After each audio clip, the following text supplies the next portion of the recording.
This video is going to specifically look at gas exchange in humans, having looked previously at leaves, fish, and insects. So we know that large organisms need gas exchange surfaces because their surface area to volume ratio is small. We've also looked at fish and insects and seen what a good gas exchange surface is, and we'll be looking at that again. We're going to start by looking at the human breathing system. You don't need to know all the parts that are labelled here, but obviously you need to understand that air comes in through the nose and the mouth and then goes down into our trachea, and the trachea itself, okay, labelled here, is held open by ring-shaped cartilage.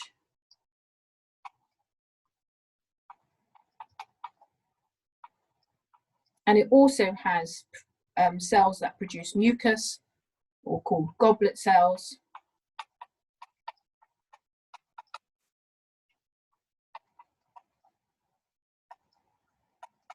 And it also has cilia, which are the hairs that waft the mucus, which has trapped the pathogens away from the actual lungs. We then go into our bronchus. Okay, we've got both sides. Now remember, when you're looking at a heart or lungs, you need to think of it inside you rather than the other way around. So we've got the right bronchus and the left bronchus. And the bronchus also have cartilage in them. Again, they need to be able to keep open. Then we go down into the bronchioles until finally finishing in the alveoli. Outside the lungs, you have the ribs, labelled here. And between the ribs, you have intercostal muscles. We'll come to that a bit more in a minute. There are actually two types of intercostal muscles which act opposite each other or antagonistic. And then at the bottom, you have your diaphragm, right underneath your lungs, okay, labelled here, your diaphragm, which is a muscle that goes across the length of your body and back to front, and actually divides your thorax, which is above it, from your abdomen, which is below it. Now, it's important to know that when we're talking about the intercostal muscles, if we think about the ribs, so if this is a rib, there are actually two intercostal muscles, one either side of the rib, like so, okay? You have your internal intercostal muscles, which, as the name suggests, are the inside of your ribs, and your external intercostal muscles, which are on the outside of your ribs. And we call them antagonistic, which means they work against each other. So the external contract to pull the ribs out, the internals contract to pull the ribs in, and when one is contracted, the other one is relaxed. We're going to look at alveoli structure, and we're going to look at the process of breathing in and breathing out, the process of ventilation. So we're going to start with thinking about the process of ventilation itself. So we're thinking about when we breathe in and when we breathe out. Okay, so inhalation, which is when we breathe in,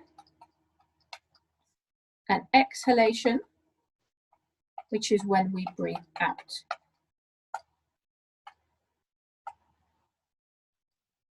Line down the middle there. Okay, we're making a table. So, first of all, we need to think about what your external intercostal muscles do. I'm just going to call them IM for short. You would have to put intercostal muscles. We have to think about what your internal intercostal muscles do, what your ribs do as a result, what your diaphragm does, the volume of your thorax,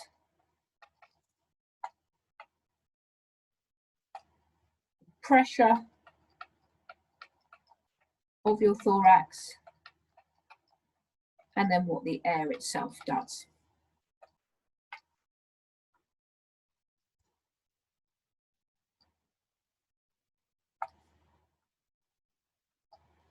Okay, so let's think about breathing in first. Okay, we take a deep breath in, take a deep breath in with me. What you notice when you take a deep breath in is that your ribs have to go up and out. Now, in order for your ribs to go up and out, it must be your external intercostal muscles that are contracting because they pull the ribs up and out, which means your internal ones must be relaxed. So your external contract, your internal relax, your ribs come up and out. Your diaphragm, although you obviously can't see it, that contracts and goes flat. Now this often confuses people, so let me just show you with a little picture, okay? Here is my ribs, and here is my diaphragm. It can be in one of two spots. It can be like that, or it can be like that. Now we know that when muscles relax, they get longer, okay? So the domed picture, which I'm going to go over in green, is obviously longer than the straight there.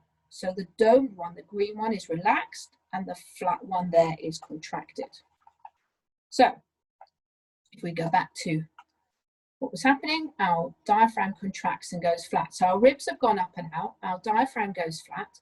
So our volume of our thorax increases, which means the pressure decreases, which means the air rushes in.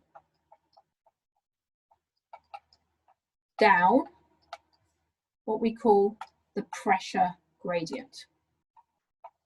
Because it's going from a high pressure to a low pressure. Now take a deep breath out. What you notice is that this time your ribs go down and in, and that's because your internal muscle, intercostal muscles are contracting and your external ones are relaxed. The diaphragm relaxes and becomes what we call domed. That means it's dome shape.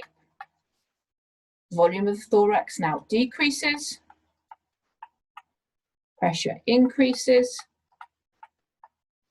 and air rushes out down the pressure gradient.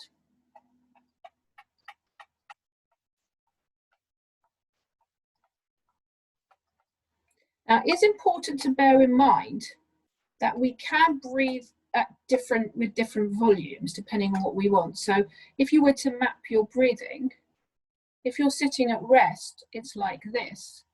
If you take a big breath in and out, it will go like that.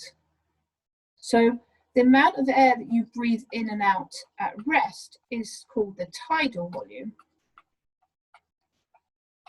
And the amount of air that you breathe in or out when you are taking the deepest breath is called your vital capacity. And it's often measured with a flow meter to see what someone's vital capacity actually is. Now, if we go back to our picture, we've thought about how we breathe in and out. We've now got to think about the actual structure of those alveoli, those air sacs, which are over there. Now, you've looked at this at GCSE and it really hasn't changed. It's just a reminder of what we're talking about. So we have an alveolus here.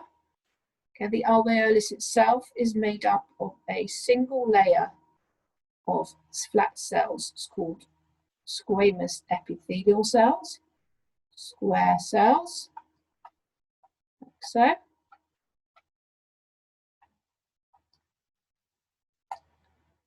And then round the outside of this, we have a blood vessel, which I shall draw in pink for want of any other colour. Like so. And going through our blood vessel, obviously, are our red blood cells. Obviously, they're not blue in colour, they're either dark red or bright red, but just to facilitate this understanding of what's going on, I'm going to stick to our reds and our blues. The red blood cells can fit literally one in front of the other,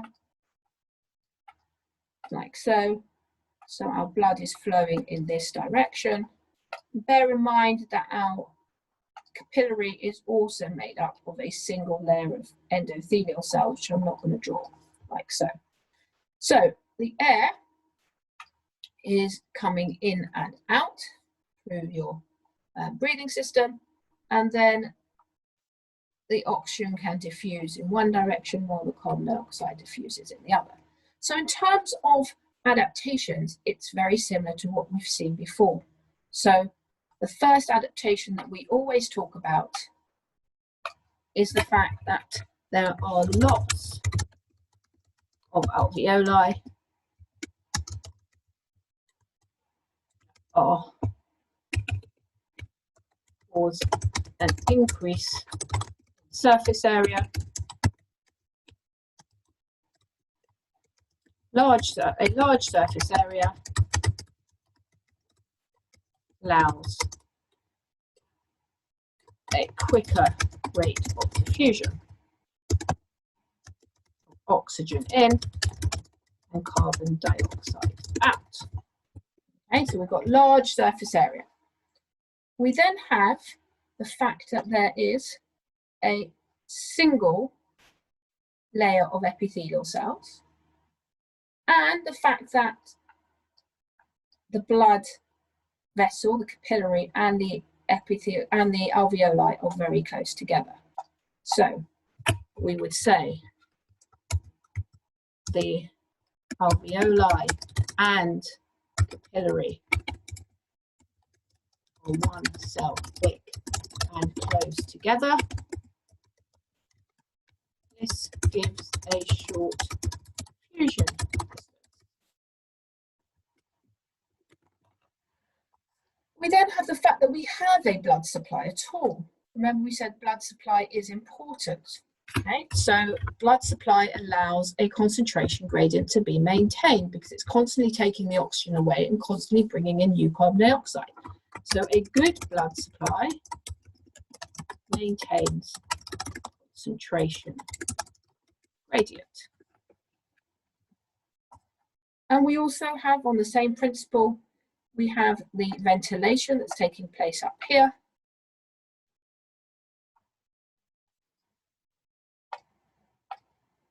Which will also allow a concentration gradient to be maintained.